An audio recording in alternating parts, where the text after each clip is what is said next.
السلام علیکم ورحمۃ اللہ وبرکاتہ۔ بسم اللہ الرحمن الرحیم۔ الحمد للہ نحمده ونستعینه ونستغفره ونؤمن به ونتوکل علیہ ونعوذ باللہ من شرور انفسنا ومن سیئات اعمالنا من يهده الله فلا مضل له ومن يضلله فلا هادي له ونشهد ان لا اله الا الله وحده لا شريك له ونشهد أن سيدنا وحبيبنا ونبينا مولانا محمدا عبده ورسوله صلى الله تبارك وتعالى عليه وسلم أما بعد فأعوذ بالله من الشيطان الرجيم بسم الله الرحمن الرحيم ولله الأسماء الحسنى فادعوه بها وقال الله سبحانه وتعالى ألا إن لله ما في السماوات والأرض ألا إن وعد الله حق ولكن أكثرهم لا يعلمون هو يحيي ويميت وإليه ترجعون يا أيها الناس قد جاءتكم موعظة من ربكم وشفاء لما في الصدور وهدى ورحمة للمؤمنين قل بفضل الله وبرحمته فبذلك فليفرحوا هو خير مما يجمعون صدق الله العظيم۔ قابل احترام بزرگ و دوستو، اللہ تعالیٰ کے خوبصورت جو صفات ہیں، اس کے جو بہترین نام ہیں، اس میں دو نام ہیں المحیی الممیت۔ یہ اللہ تعالیٰ کے جو نام ہیں اور اس کے جو صفات ہیں وہ اللہ سے تعلق پیدا کرنے کے لیے اور اللہ پر یقین رکھنے کے لیے۔ المحیی الممیت، یہ اللہ کے دو ناموں میں اللہ کے دو نام ہیں، زندگی دینے والا اور موت دینے والا۔ عام طور پر ہم اپنی زبان سے یہی کہتے ہیں، زندگی اور موت اللہ کے قبضے میں ہے۔ اس کا یقین ہمارے دل میں پیدا ہو، زندگی اللہ کے قبضے میں ہے، موت اللہ کے قبضے میں ہے۔ دنیا کی کوئی طاقت انسان کو زندگی دے نہیں سکتی۔ اللہ کی طرف سے جب موت کا فیصلہ ہو جائے کوئی اسے زندگی دے نہیں سکتا، اور اللہ کی طرف سے جب فیصلہ ہو اس کی حفاظت کا، اس کی زندگی کا، کوئی چیز اسے موت نہیں دے سکتی۔ قرآن پاک کے اندر جو واقعات ہیں وہ واقعات اللہ تعالیٰ کے صفات کا تعارف ہیں، اللہ کا تعارف ہے۔ بندہ اللہ کو پہچانے، اللہ کی قدرت کو پہچانے، اللہ کی بڑائی کو پہچانے، تاکہ اپنا اللہ سے تعلق پیدا ہو۔ قرآن پاک کے اندر جو بہت سے واقعات ہیں اس میں ایک واقعہ ہے حضرت موسیٰ علیہ السلام کا۔ کئی مرتبہ آپ نے سنا ہے، غور کریں، ایک چھوٹا سا بچہ ہے، اس بچے کے مقابلے میں سمندر کی طاقت کتنی بڑی ہے، سمندر کتنی بڑی چیز، اور ایک بچہ اس کے مقابلے میں کتنا کمزور ہے۔ اور وہ بچہ حضرت موسیٰ علیہ السلام ہے۔ وَأَوْحَيْنَا إِلَىٰ أُمِّ مُوسَىٰ أَنْ أَرْضِعِيهِ، فرعون کا اعلان ہو چکا تھا کہ بچوں کو قتل کرو، اور اللہ کا فیصلہ تھا کہ زندگی میں دینے والا ہوں، اور اللہ یہ بتانا چاہتے تھے۔ اللہ تعالیٰ یہ کہہ سکتے تھے موسیٰ علیہ السلام کی والدہ سے کہ آپ ایک کام کرو، یہاں پہ فرعون جو ہے بچوں کو، لڑکوں کو قتل کر رہا ہے، آپ یہاں سے کہیں اور چلے جاؤ، دوسرے شہر میں چلے جاؤ، دوسری جگہ چلے جاؤ، جنگل میں چلے جاؤ۔ ہو سکتا تھا، پہنچا سکتے تھے اللہ اپنی قدرت سے، لیکن اللہ اپنی قدرت بتا رہے ہیں، جس کے لیے میں نے زندگی کا فیصلہ کر لیا، فرعون جیسی طاقت، اس کی حکومت اس تک نہیں پہنچ سکتی۔ یہ جائے کہ دوسری چیزیں کیا حیثیت رکھتی ہیں، وہی سمندر ہے۔ حضرت موسیٰ علیہ السلام کو اللہ تعالیٰ نے اسی سرزمین میں، اسی ماحول میں اللہ نے پیدا کرنے کا ارادہ فرمایا، اور اپنی صفت حیات کی زندگی میرے قبضے میں ہے، دیکھو۔ اور جب موسیٰ علیہ السلام پیدا ہو گئے تو حضرت موسیٰ علیہ السلام کی والدہ کو اللہ نے حکم بھیجا، وحی بھیجی، دیکھو تم اپنے بچے کو اپنے ساتھ رکھو، دودھ پلاتی رہو، فَإِذَا خِفْتِ عَلَيْهِ فَأَلْقِيهِ فِي الْيَمِّ، گھبراہٹ ہو، ڈر ہو جائے تو کیا کرنا؟ اس بچے کو ایک باکس میں، صندوق میں رکھ کر دریا میں ڈال دینا۔ سوچیں دریا کتنی بڑی ہلاکت کا، موت کا نقشہ ہے، لیکن اللہ تعالیٰ یہ واقعہ قرآن پاک میں محفوظ کر کے اپنی صفت الحی کو بتا رہے کہ زندگی دینے والا میں، المحیی میں ہوں۔ آدمی اپنے دل سے موت کا خوف نکال دے۔ جب اللہ کی طرف سے فیصلے ہوتے ہیں، اس فیصلے میں نہ چیز ایک آگے بڑھ سکتی ہے نہ پیچھے ہو سکتی ہے۔ اللہ تعالیٰ نے یہ حکم دیا کہ ڈال دو، اور واقعی ڈال دیا۔ ایک کمزور بچہ اس سمندر میں جب پہنچا، اللہ نے اس سمندر میں اس بچے کی حفاظت کر کے بتا دی، زندگی ہم دینا چاہتے ہیں، اور وعدہ کیا ان رادوہ الیک وجاعلوہ من المرسلین، اس بچے کو ہم لوٹائیں گے آپ کے پاس اور آپ کی آنکھوں کی ٹھنڈک بنائیں گے، اور ہم نے فیصلہ کیا ان کو نبی بھی بنانا ہے۔ وہی سمندر ہے جب اللہ نے موت کا فیصلہ کیا فرعون کے بارے میں۔ پانی وہی ہے، سمندر وہی ہے، فرعون بادشاہ ہے، کتنی بڑی سلطنت کا بادشاہ، کتنی فوج اس کے پاس، سب کچھ، لیکن اس کا فیصلہ ہے کہ موت میں دینے والا۔ اسی سمندر میں اس طاقتور کو ڈبو کے بتا دیا اللہ نے۔ یہ واقعات جو ہے قرآن پاک کے اندر ہمارا ذہن بناتے ہیں کہ اس دنیا میں رہتے ہوئے انسان اصل خالق حیات اور خالق ممات کو پہچانے۔ یہ نہیں کہ زندگی کے دھوکے میں آ جائے، موت کا ڈر لے کر رہے۔ جس نے زندگی کو پیدا کیا اس کو پہچانے، اس نے زندگی کو پیدا کیا۔ حضرت ابراہیم علیہ السلام کا واقعہ تفصیل سے بیان فرمایا۔ حضرت ابراہیم علیہ السلام نے نمرود کو جو ہے دعوت دی، اس نے خدائی کا دعویٰ کیا۔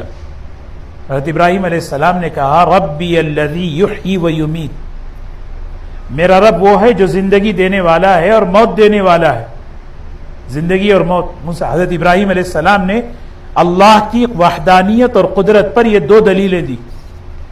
الذی یحیی و یمیت، اللہ وہ ہے جو زندگی دیتا ہے، اللہ وہ ہے جو موت دیتا ہے، تو کیسے خدائی کا دعویٰ کرتا ہے؟ بڑے عجیب طریقے سے اللہ نے اس واقعے کو بیان کیا۔ الم تر الی الذی حاج ابراہیم فی ربہ، آپ نے غور کیا اس شخص کے بارے میں جس نے اپنے رب کے بارے میں ابراہیم علیہ السلام سے آرگیومنٹ کیا۔ حاجہ کے معنی حجت کرنا، نہیں میں خدا ہوں، میں اللہ ہوں، کیوں؟ ان آتاہ اللہ الملک، صرف اس بات پر اس کا آرگیومنٹ تھا کہ مجھے بھی میرے پاس اختیار ہے۔ آدمی کے پاس ذرا بھی اختیار آ جاتا نا تو وہ جو ہے اپنے برتاؤ سے اپنی بڑائی ظاہر کرتا ہے، میں کچھ ہوں، میں کچھ ہوں۔ اللہ تعالیٰ ہم نے اس کو ملک دیا، بادشاہت دی، شکر کرتا، بندہ بنتا، لیکن بجائے اس کے کہ اس نے یہ کیا میں خدا، تو حضرت ابراہیم علیہ السلام نے کہا نہیں، ربی الذی یحیی و یمیت۔ اس نے کہا قال انا احیی و امیت، نہیں میں خدا ہوں۔ حضرت ابراہیم علیہ السلام نے اس سے کہا چل ٹھیک ہے، ایک دلیل میں دیتا ہوں، میرا اللہ جو ہے سب کچھ کرنے والا۔ فَإِنَّ اللَّهَ يَأْتِي بِالشَّمْسِ مِنَ الْمَشْرِقِ فَأْتِ بِهَا مِنَ الْمَغْرِبِ، میرا اللہ وہ ہے روزانہ سورج کو مشرق سے نکالتا ہے، تو ذرا مغرب سے نکال کے بتا۔ کتنی بڑی طاقت تھی نمرود کے پاس، نمرود بہت زبردست، تیری پوری حکومت لگا لے، ایک سورج کو ایک دن سے نکال کے بتا۔ فَبُهِتَ الَّذِي كَفَرَ، ہکا بھکا رہ گیا، کوئی جواب نہیں رہا اس کے پاس۔ پھر اگلی آیت میں اللہ نے فرمایا اللہ کو پہچانو، زندگی اور موت اسی کے قبضے میں ہے۔ اَوْ كَالَّذِي مَرَّ عَلَىٰ قَرْيَةٍ، سیدنا عزیر علیہ السلام بیت المقدس کے پر سے گزر رہے تھے، وَهِيَ خَاوِيَةٌ عَلَىٰ عُرُوشِهَا، وہ بیت المقدس ایک زمانے میں کسی نے اس کو پورا ختم کر دیا تھا، سب کے سب، ساری عمارتیں، سارے لوگ بس پڑے ہوئے ہیں۔ تو حضرت عزیر علیہ السلام نے دیکھا اس بستی کو گزرتے ہوئے، کہنے لگے کیف یحیی اللہ بعد موتہا، اللہ کیسے زندہ کرتے ہیں، کیسے اللہ اس کو زندہ کریں گے؟ دل میں ایک بات آئی، فوراً اللہ تعالیٰ نے فرمایا ہم اپنی قدرت بتائیں گے آپ کو. فَأَمَاتَهُ اللَّهُ مِئَةَ عَامٍ، اللہ نے سلا دیا، 100 سال تک سلا دیا، بغیر کھائے، بغیر پلائے، بغیر سب سلا. پھر اس کے بعد اللہ نے ان کو زندہ فرمایا. ثم بعث، سوال کیا کم لبثت، آپ ٹھہرے کتنا؟ تو حضرت عزیر علیہ السلام نے کہا لبثت یوما او بعد یوم، میں 1 یا 2 دن یا آدھا دن. اللہ تعالیٰ نے فرمایا بل لبثت 100 عام، آپ 100 سال سوتے رہے. قرآن پاک میں 3 پارے میں پہلے ہی پیج میں یہ واقعہ ہے. 100 سال تک بغیر کھلائے پلائے اللہ نے ان کو زندہ. کیوں؟ یہ بتا رہے المحیی الممیت اللہ ہے. پھر اس کے بعد فرمایا آپ کے پاس جو توشہ تھا اس کو دیکھیں. فانظر الی طعامک وشرابک لم یتسنہ، وہ کھانا سڑا نہیں ہے، بغیر ریفریجریٹر کے، بغیر فریج کے کھانا جو ہے بالکل. اس کھانے کو زندگی دینے والے کون ہیں؟ دواؤں کے اندر زندگی دینے والا کون؟ اللہ جب چاہتا ہے تو اسی دوا کو زندگی کا سبب بنا دیتا ہے. اللہ جب چاہتا ہے اسی دوا کو موت کا سبب بنا دیتا ہے. زندگی اور موت نہ ڈاکٹر کے ہاتھ میں ہے نہ دواؤں کے ہاتھ. دل کا یقین اللہ کے پاس ہو، اللہ کی طرف ہو، اور موت کا خوف بندہ دل سے نکال کر زندگی گزارے. موت کا خوف. جس سواری پہ تھے فرمایا آپ اپنی سواری کو دیکھیں. وانظر الی حمارک، حضرت عزیر علیہ السلام کی سواری تھی گدھا. آپ اس سواری کو دیکھیں، بالکل وہ ایسے مٹی میں مل چکی تھی، ہڈیاں پڑے ہوئے تھے. فانظر الی العظام کیف ننشزها ثم نکسوها لحما، آپ دیکھیں اپنے آنکھوں سے ہم اس کی ہڈیوں پر گوشت کیسے چڑھاتے ہیں، پھر اس پر ہم کیسے جلد چڑھاتے ہیں. اور فوراً حضرت عزیر علیہ السلام کی سواری زندہ ہو کر کھڑی ہو گئی. قال اعلم ان اللہ علی کل شیء قدیر، ہر چیز پر قدرت رکھنے والا اللہ ہے. دوستو اللہ کی قدرت، بندہ جتنا سنے گا بولے گا اتنا اللہ کی قدرت کا یقین دل میں آئے گا. یہ اللہ کے جو صفات ہیں یہ اللہ کی قدرت کا یقین دل میں لانے کے لیے اور اللہ سے تعلق پیدا کرنے کے لیے. قرآن پاک میں صاف بتا رہے کہ زندگی اور موت دینے والا اللہ. خالق حیات کون ہے؟ اللہ ہے. اسی لیے جس نے حیات بنایا اسی کا اختیار ہے کہ زندگی کا مقصد سمجھائے. زندگی کا مقصد وہی. آدمی خود سے زندگی کا مقصد طے نہیں کر سکتا. آج خود سے زندگی کا مقصد طے کر کے انسان آزاد ہے. یہ سوچ اس لیے پیدا ہوئی کہ میری زندگی کا مالک میں ہوں، زندگی کا مالک میں ہوں. اسی لیے اللہ نے بڑے بہترین طریقے سے فرمایا تبارک الذی بیدہ الملک وہو علی کل شیء قدیر الذی خلق الموت والحیات لیبلوکم ایکم احسن عملا. بڑی بابرکت ہے وہ ذات، ساری کائنات جس کے قبضے میں ہے اور وہ ہر چیز پر قدرت رکھنے والا ہے، جس نے موت کو اور زندگی کو پیدا کیا.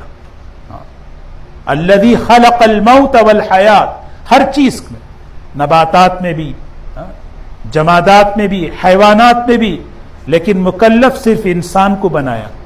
زندگی سب کے اندر اللہ نے رکھی ہے، لیکن جو زندگی اللہ نے ہمارے اندر رکھی ہے کل قیامت کے دن اللہ پوچھیں گے اس زندگی کو میں نے تمہیں دیا ہے، میں محیی ہوں، میں نے تمہیں زندگی دی ہے، اس زندگی کو تم نے کیسے گزارا. اسی لیے خالق حیات مقصد حیات بتاتا ہے. افحسبتم انما خلقناکم عبثا، آپ نے کیسے یہ خیال کر لیا کہ میری زندگی بس اس کا کوئی مقصد نہیں، آزاد ہے. وانکم الینا لا ترجعون، آپ ہمارے پاس نہیں آؤ گے، نہیں لوٹو گے. لوٹنے کے لیے موت چاہیے. اسی لیے روزانہ صبح آدمی کرتا ہے کیا پڑھتا ہے؟ سب سے پہلے اللہ کا شکر ادا کرتے ہیں. الحمدللہ الذی احیانا بعدما اماتنا والیہ النشور. مختصر دعا ہے اور کتنی جامع، کتنی طاقتور. ذرا سوچیں یہ دعا جس شخص نے اپنی صبح اس دعا سے کی ہے اس کا دن کیسے گزرے گا؟ وہ سب سے پہلے شکر ادا کر رہا ہے، اے اللہ احیانا، زندگی تو نے مجھے دی ہے. اٹھتے ہی کہہ رہا ہے زندگی تو نے مجھے دی ہے. اب زندگی جس نے مجھے دی ہے اس کو مجھے راضی کرنا ہے اپنی زندگی سے. بہت سادہ فارمولہ ہے، سمپل، کوئی سمجھ، بالکل آسان، عام آدمی. زندگی جس نے دی ہے اس کو راضی کرو. موت ہے اسی نے بنائی اور دینے والا ہے موت. اللہ تعالیٰ صاف قرآن میں فرما رہے ہیں، قل کہہ دیجیے اے نبی جی، ان الموت الذی تفرون منہ، جس موت سے تم بھاگ رہے ہو. انسان موت سے بھاگتا ہے، اس خوف سے، ڈر سے بھاگتا ہے. اللہ کہہ رہے ہیں بچ جاؤ گے، فإنہ ملاقیکم، وہ موت تم سے ملنے والی ہے ضرور.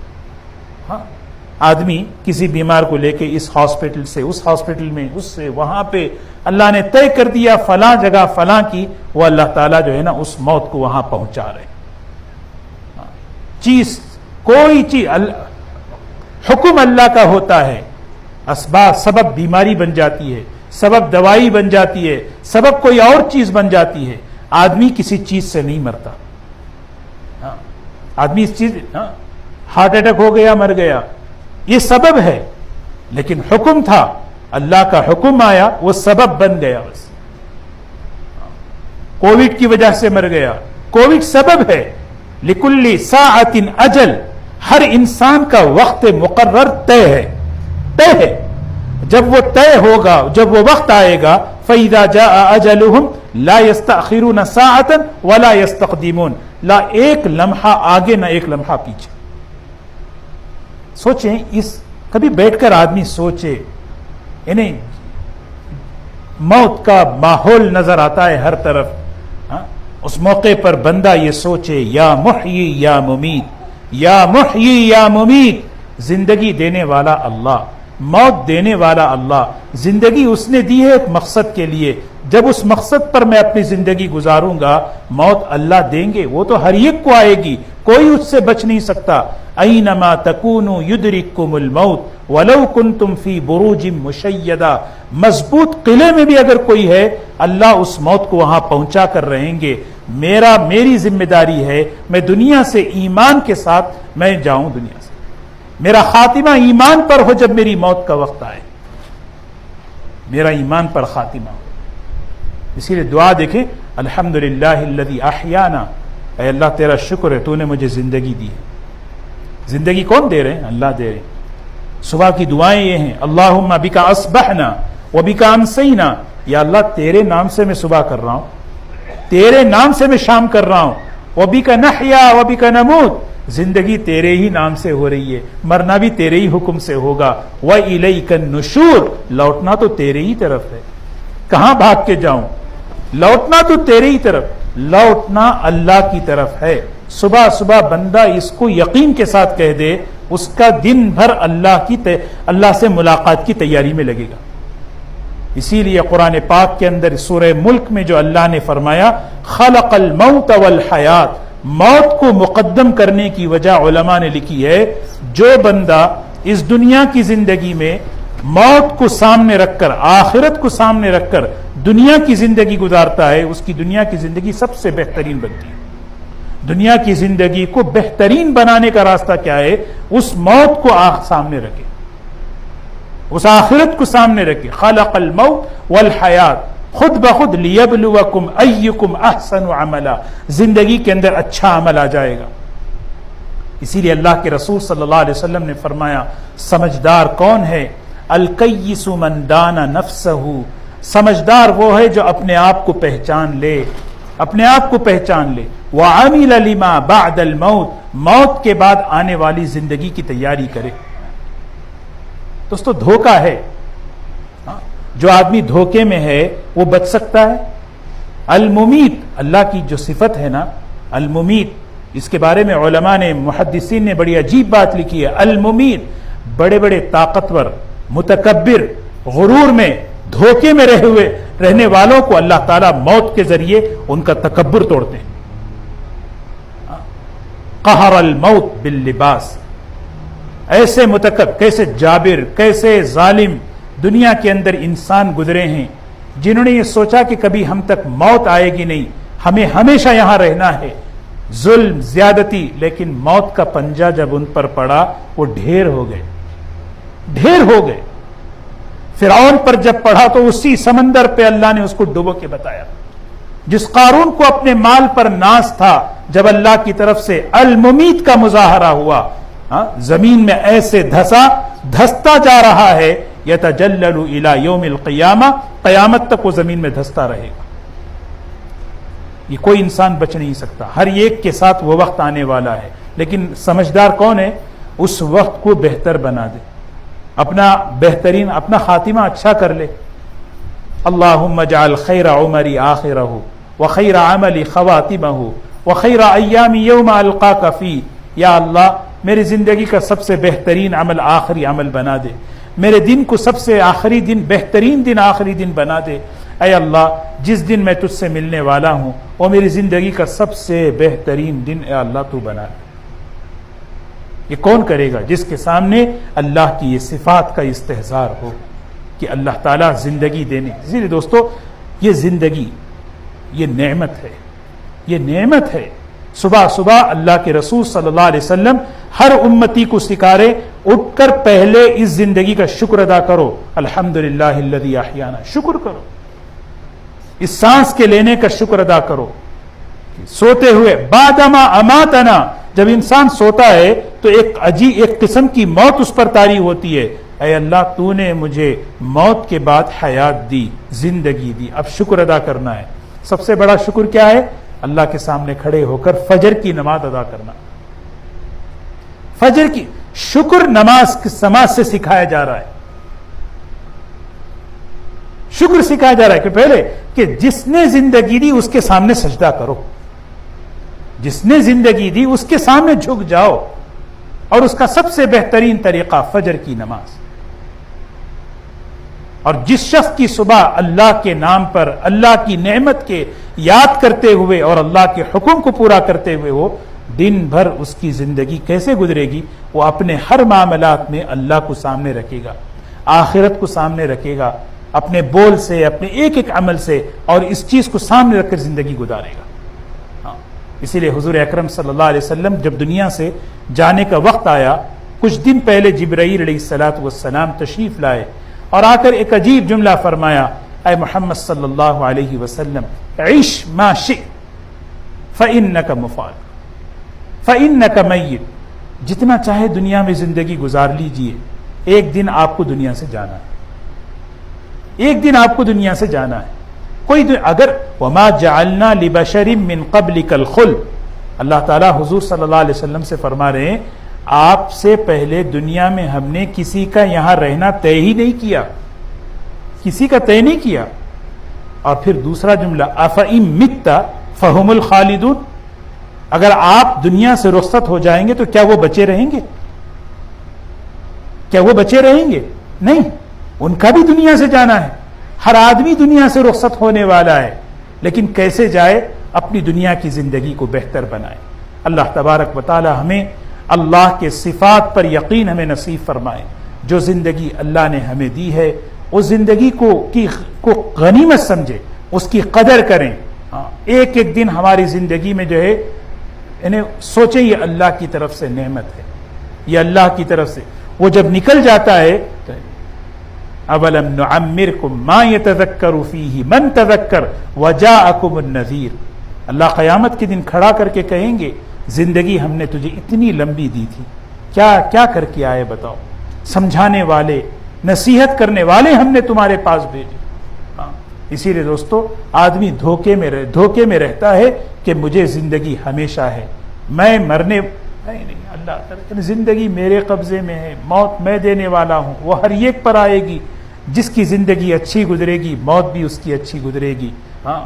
حدیث پاک میں آتا ہے تموتون کما تحیون، تمہاری زندگی کا آخری وقت ایسے ہوگا جیسے تمہاری زندگی ہوگی، اور جیسے تم مرو گے قیامت کے دن اللہ کی بارگاہ میں ایسے اٹھائے جاؤ گے.